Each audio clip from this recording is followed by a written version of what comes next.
পণ্ডিত দেবাশিস শাস্ত্রী, অনেক অনেক স্বাগত আপনাকে।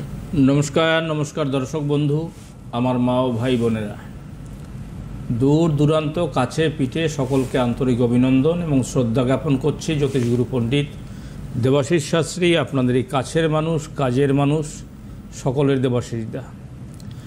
বিষয় হচ্ছে আমরা বিভিন্ন অনুষ্ঠানে বিভিন্ন বিষয় নিয়ে আলোচনা করি। তো আজকে আলোচনা হচ্ছে বিবাহে বাধা এবং সম্পর্কের বিচ্ছেদ।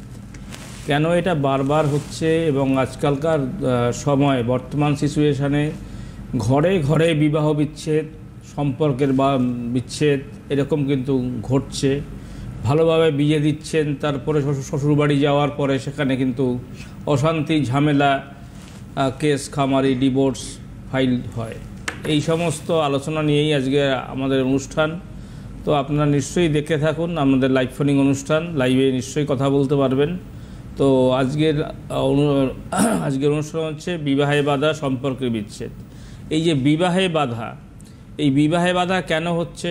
আমি এর আগেও বহু প্রোগ্রামে বলছি যে চতুর্থ, সপ্তম, অষ্টম, দ্বাদশ এবং লগ্ন, অর্থাৎ লগ্ন, চতুর্থ, সপ্তম, অষ্টম, দ্বাদশ, এই সমস্ত জায়গায় যদি মঙ্গল অবস্থান করে তাহলে সেখানে একটা বিবাহ বাধা হবে, বিবাহ বিচ্ছেদ হবে, বিবাহ নিয়ে আইনি সমস্যা হবে।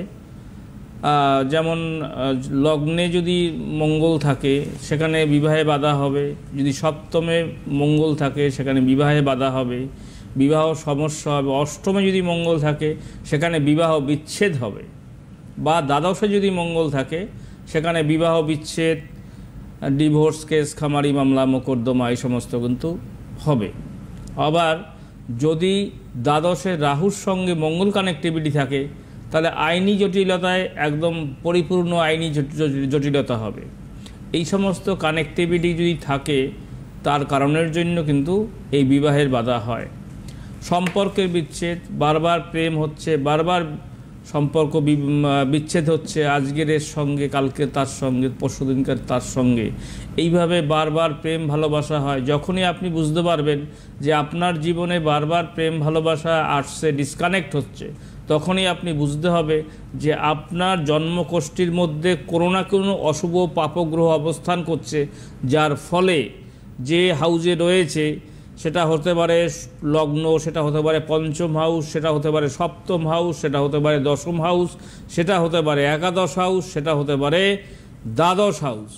তাহলে কি বুঝতে হবে যে আপনার সম্পর্কে বিচ্ছেদ হচ্ছে। আজকে আমরা লাইভ ফোনে যাব নিশ্চয়ই, তারপর আলোচনায় ফিরবো। একটা টেলিফোন নিয়ে। হ্যাঁ,